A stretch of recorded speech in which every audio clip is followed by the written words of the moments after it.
Every morning I wake up, I believe in winning the battle against yourself. People say, why do you say that? Because there's a lot of things you can control. When you wake up, I talk about making your bed. Make your bed, make sure your house is clean, make sure you get your breakfast, make sure you shower, shave, whatever you're doing, control that. Don't hit the snooze button. All these things are very important. That's been told a lot of times. Why don't you hit the snooze button? Because you wake up already failing.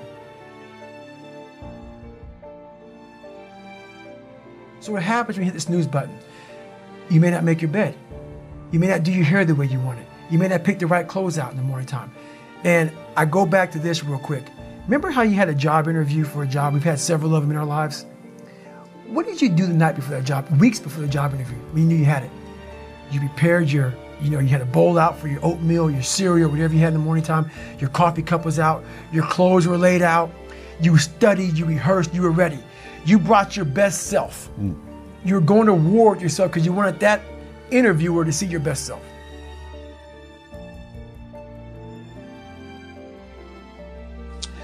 You won. You got the job.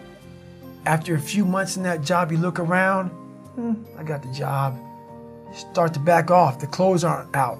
You're not ready. You're hitting the snooze button. You don't get up on time anymore. You realize that you can still have this job and not be your best self. The interview you is gone. So winning the battle in the morning time is just that. It's that you wake up in the morning time and you own all this stuff, because once you leave your house, the world then gets at you. And that's why I believe in not getting up in the morning time and checking your phone immediately. Everybody does that. They get up, the first thing they do is grab their phone, look at the phone. Maybe bad news on there. So how's your day start off? I don't go to the gym. I don't make my bed. You're caught up now on that phone. That's how your day starts. You lost control. So once you win that battle in the morning time, then once you go out, now you've won. You go outside your house, you may lose your job, you may have a bad hit, but you won something. So you're going into battle having already won something. Having already won. So then if you hit the snooze button, you go out, you're just defeated already. You're behind the power curve. Now you've won something. You feel better about yourself. So now you're able to take these hits along the way. Yeah.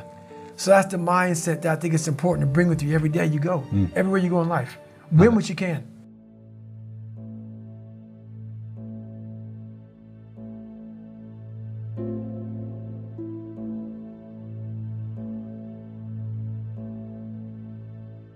When I was 297 pounds and I was fat as hell trying to be a Navy SEAL, the scariest thing in the world to me, even to this day, was that could have been the rest of my life.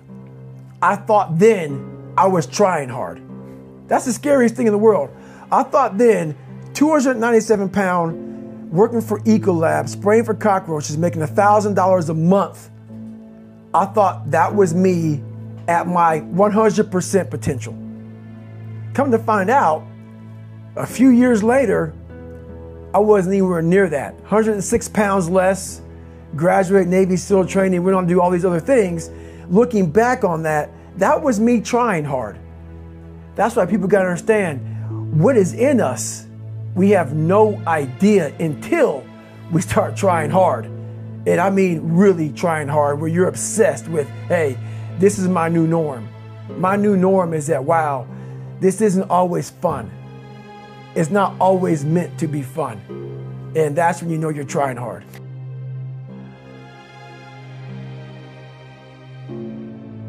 We all have two people. We all have two people. And I'm not saying you're crazy. We have the easy voice, which is that 20% telling yourself that I'm easy at 90% of my full potential, maybe 100% at that 20%. That's that voice that we all love. That's that very comfortable voice, that's that mommy holding you saying, it's gonna be okay. Doesn't care how good you are, just loves you. Just loves you no matter how messed up you are in life. That's where you wanna be at. So that's that one voice.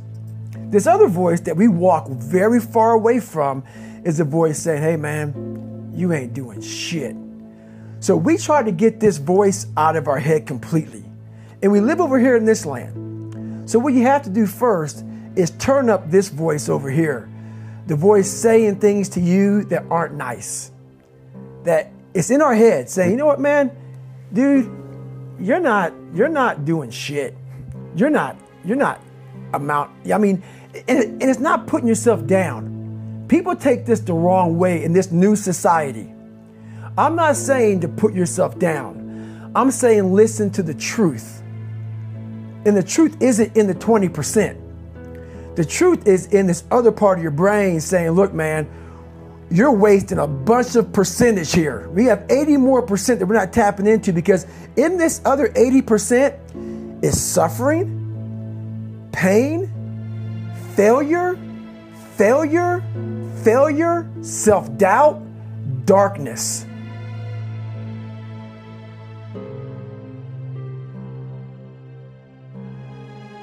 And then a whole bunch of light. But to get to this light, you got to go through all of this shit. So a lot of us know that. We know. We do know deep down. Yeah, I can get over here. But over here, man, this is much better, because I got to go through this journey that is not fun.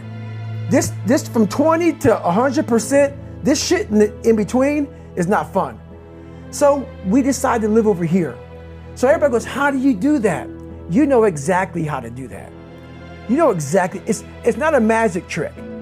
There's nothing I talk about in that book that's a magic trick. It's all back down to a very primitive mindset.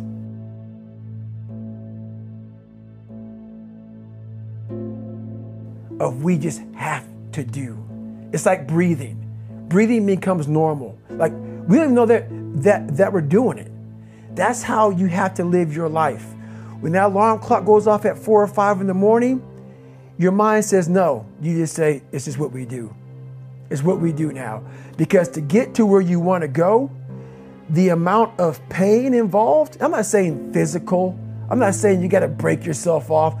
The amount of mental pain of how many times you're going to have to do something that you don't want to do to get to where you want to go is going to be, there's going to be more times you do something that you don't want to do than you are going to want to do it. And that's your new norm. That's your new norm. So then it's like breathing. And then once you do this over and over and over again, it becomes like breathing. I don't want to live this lifestyle, but to get to the other side of this, I have to. So if you really want it, you realize what trying is and what trying is not.